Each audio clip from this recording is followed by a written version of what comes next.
हमारी 19th की जो वर्कशीट थी मैंने आज वो भी डाल दी है, ताकि जिन लोगों की मिस हो गई है क्योंकि मैं नहीं डाल पाई थी तो वो चेक कर लें। अब ये जो आज की जो वर्कशीट है, वर्कशीट 8, अब हम मतलब टाइम पे आ गए हैं, लाइक हमारा अभी पेंडिंग काम हो गया है। तो आज की वर्कशीट समझते हैं हम लोग। क्लास 10 सब्जेक्ट है साइंस और आज की डेट है 23 जुलाई, ठीक है। पीटीएम पे जितने भी पेरेंट्स टीचर्स जो पेरेंट्स आ रहे हैं और बच्चे आ रहे हैं, वो उनसे मैं एक रिक्वेस्ट करूँगी कि जो लोग मास्क नहीं पहन के आ रहे हैं प्लीज़ वो मास्क पहन कर आएँ और सैनिटाइज़र अपने पास ही रखें। चलिए स्टार्ट करते हैं।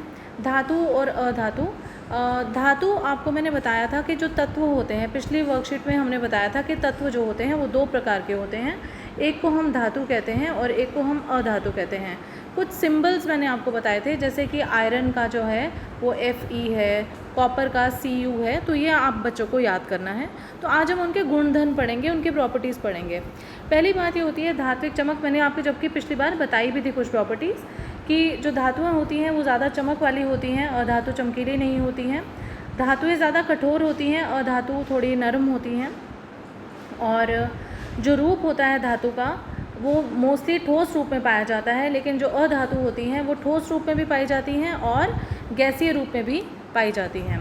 इसके अलावा आघात वर्धनीयता मैंने आपको बताया था कि जब पीट कर पतली चादरों में बनाया जाता है, जैसे कि एल्युमिनियम फॉयल जिसमें हम खाना पैक करते हैं, तो वो धातु में हो सकता है लेकिन अधातु में नहीं होता। तन्यता मैंने कहा था कि तार के रूप में खींचा जा सकता है धातुओं को, जबकि अधातु को नहीं खींचा जा सकता।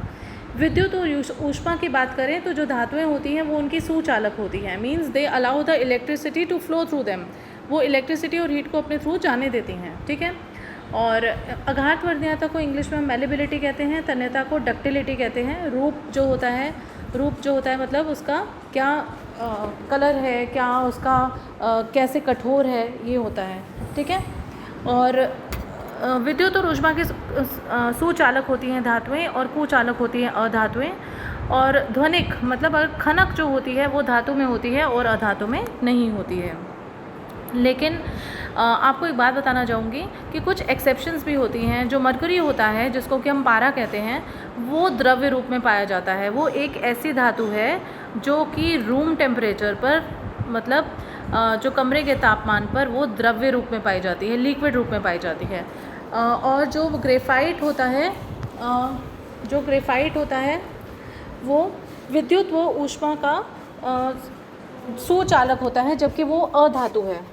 वो अधातु होने के बाद भी वो सुचालक होता है, ठीक है। यहाँ तक सबको क्लियर है।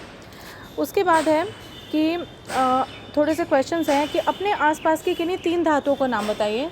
तो अपने आसपास आपको कॉपर बोल सकते हो जिसकी तारें बनती हैं, सोना है, चांदी है, तो ये ऐसी धातुएं हैं जो कि आसपास आपने पाई जाती हैं। विद्युत के सुचालक से आप क्या समझते हैं, means they allow the electricity to flow through them, मतलब वो इलेक्ट्रिसिटी को पार होने देती है अपने से, ठीक है। जैसे कि तांबे की वायर है तो इलेक्ट्रिसिटी उसी के थ्रू जाती है ना, तो इसलिए उसको सुचालक कहते हैं। अधातुओं के कोई 3 गुण बताइए, तो ये सारे 3 गुण यहाँ पर दिए ही हुए हैं, ठीक है। उसके बाद है कि आघात वर्धनीयता और तन्यता का अर्थ समझाइए। आघात वर्धनीयता मतलब चादरों के रूप में पीटना और तन्यता का मतलब तारों के रूप में खींचना। एक धातु और एक अधातु में से कौन ध्वनिक है, तो ऑब्वियसली धातु ध्वनिक है और अधातु ध्वनिक नहीं है। तो ये थी आज की वर्कशीट। सभी बच्चे अपना काम करेगा, ठीक है। और लाइक शेयर और सब्सक्राइब करना ना भूलिएगा। Take care, bye.